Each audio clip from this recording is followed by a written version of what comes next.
Assalamualaikum, selamat siang semuanya. Selamat siang. Apa kabarnya kalian hari ini? Baik Pak. Baik Pak. Pada puasa semuanya? Puasa.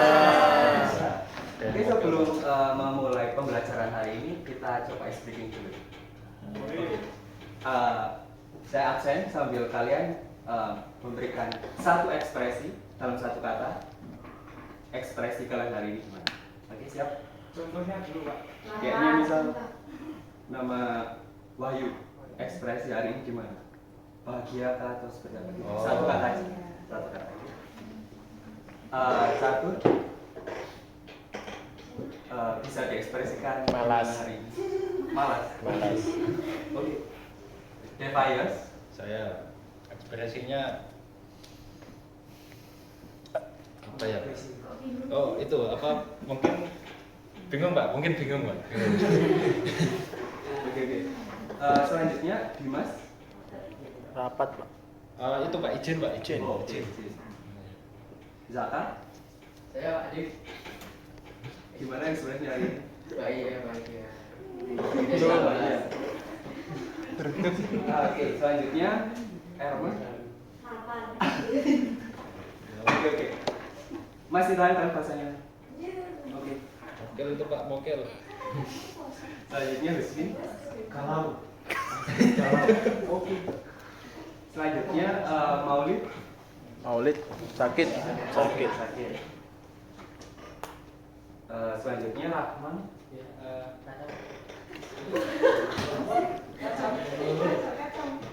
Oke.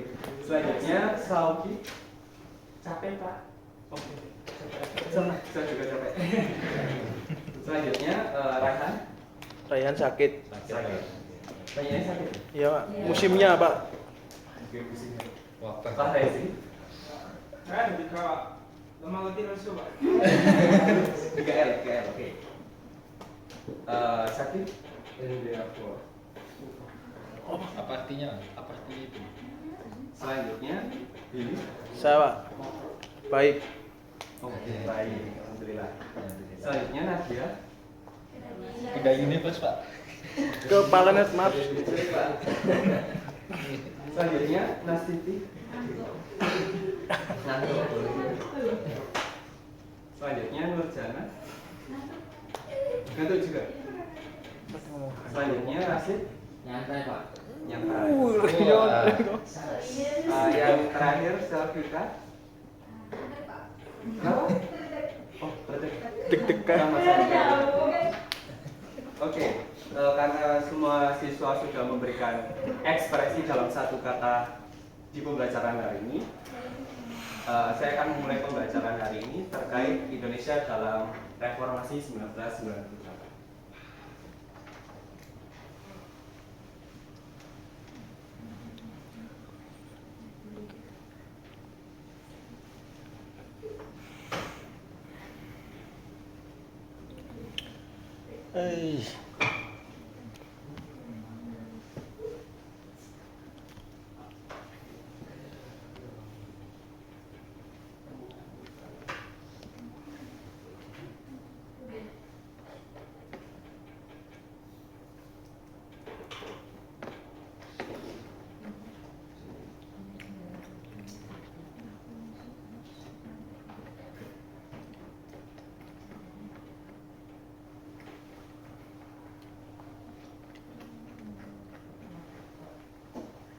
Dalam masa reformasi ini apa sih yang kalian tahu tentang reformasi? Ada yang tahu nggak? Jatuhnya pemerintahan Pak Harto. Oke, selanjutnya ada yang lagi? Krisis moneter. Oke.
Ada yang tahu nggak ini peta Indonesia tahun berapa?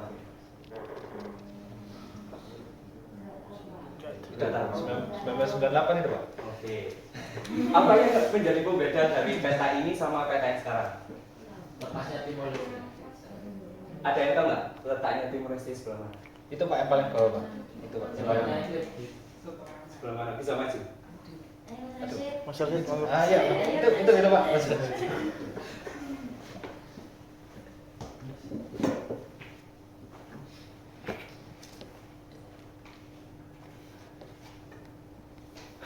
antara sini sama sini. Oke, nggak apa-apa. Silakan.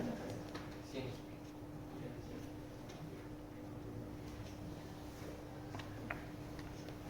Jawabannya benar nggak? Betul. Kenapa? Karena takdir. Iya, jawabannya benar. Letaknya Timor Leste ada di sini. Salah satu gejolak reformasi yang terjadi di Indonesia adalah pecahnya Timor Leste dari Indonesia. Ini adalah bagian dari satu materi yang akan saya bahas terkait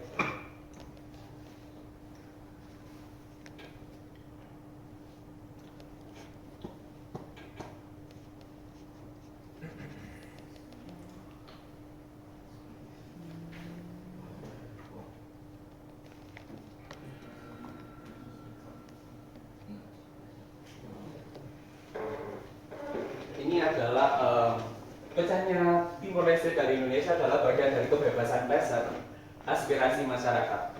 Pada tahun 1999 ketika Yusuf Kala, B.J. Habibie menjadi presiden ketiga Indonesia, beliau melaksanakan yang satu undang-undang, yaitu Undang-Undang Nomor 9 Tahun 1998 yang terkait dengan kebebasan untuk masyarakat memberikan pendapat di depan umum. Salah satunya adalah dengan memberikan kebebasan masyarakat Timor Leste untuk memberikan referendum dengan dua pilihan, tetap menjadi bagian NKRI atau keluar dari NKRI. Dan referendum ini terjadi pada tahun 1999 dengan damai dan tenang. Ya walaupun di daerah perbatasan terjadi gejolak-gejolak politik gitu ya. Tetapi di Timor Leste terjadi dengan sangat damai dan tenang. Dan pada akhirnya pada tahun 2002 tanggal 20 Mei secara resmi Timor Leste bebas dan menjadi negara berdaulat dan beribu kota di Dili. Sebenarnya pada Undang-Undang 1945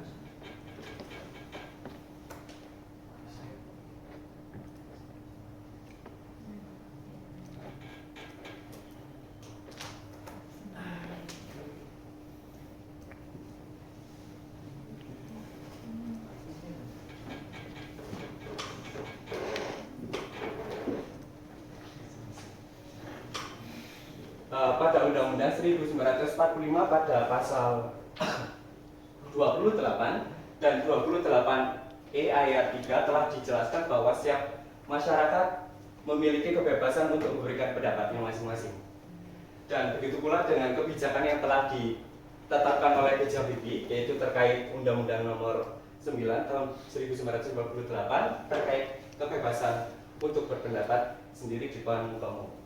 Sekaligus memperkuat reformasi dalam kebebasan pers dan aspirasi masyarakat.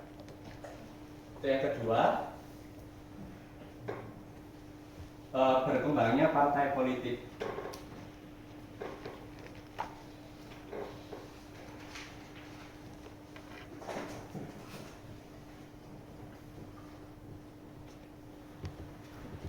Selama masa Orde Baru, Indonesia hanya dikuasai oleh 3 partai politik. Tetapi dalam perkembangannya di dalam reformasi 1998 terjadi lonjakan yang sangat banyak. Ketika itu pada tahun 2004 ada sekitar 200 partai politik yang mengikuti pemilihan umum dan hanya 24 partai politik saja yang bisa mengikuti pemilu pada tahun 2004. Yang ketiga, pemilihan langsung.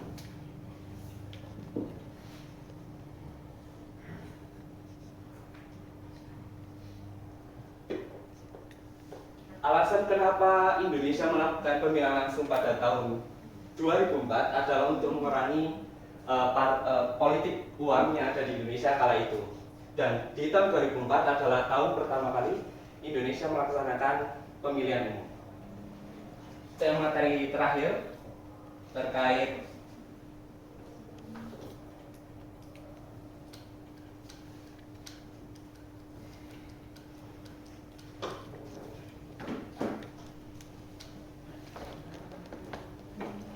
jurnalisme warga, di mana masyarakat Indonesia diberikan kebebasan untuk menyampaikan segala bentuk ekspresinya, mulai dari pemikirannya seperti apa, terus suaranya seperti apa, dan harus berlandaskan logika mereka dan nggak boleh ngawur tentunya kan.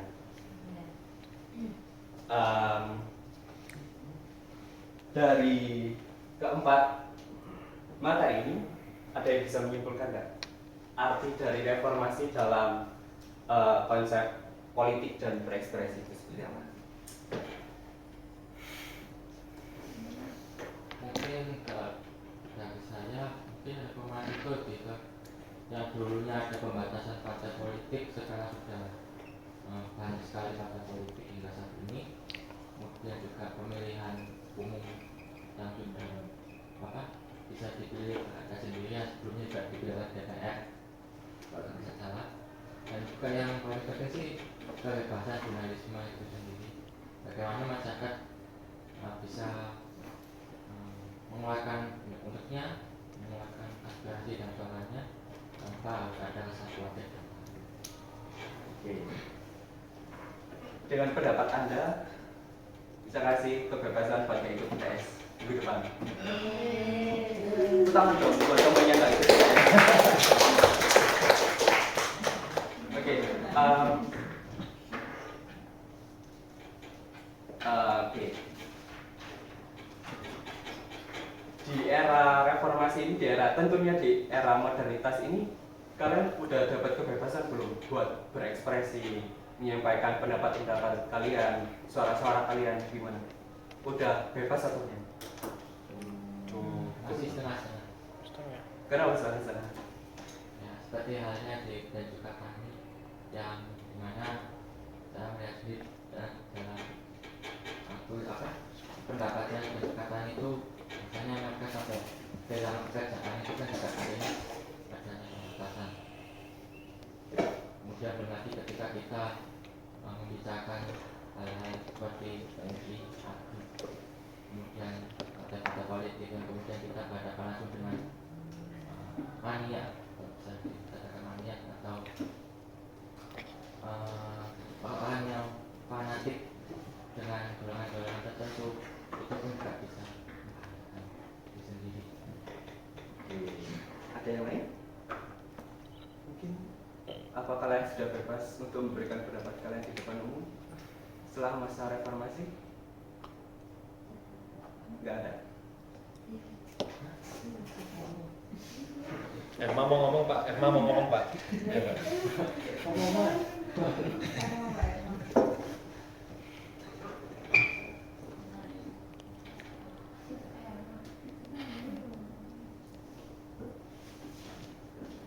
Tahu hashtag ini nggak? Tahu. Apa arti dari hashtag ini? keluar dari Indonesia. Keluar dari Indonesia, oke. Sebenarnya nggak apa-apa konsep kabur aja dulu kita terapkan. Cuman ketika kita melakukan perjalanan ke luar negeri untuk mendapatkan kebebasan itu sendiri, jangan lupakan negara kita. Kenapa?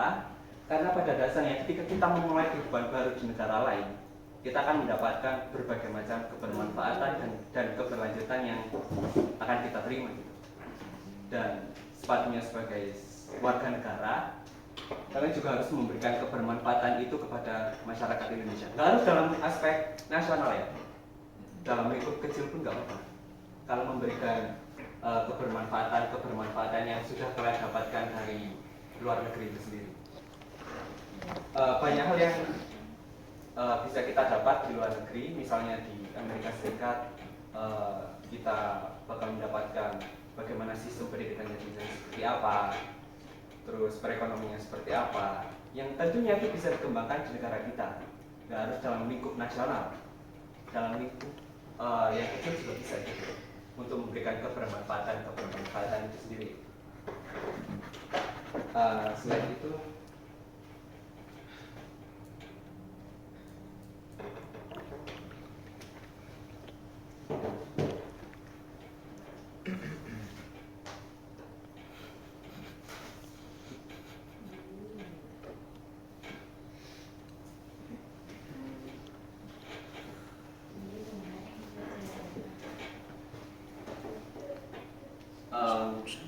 dari kedua teknologi ini, menurut kalian mana yang lebih bisa kalian gunakan dan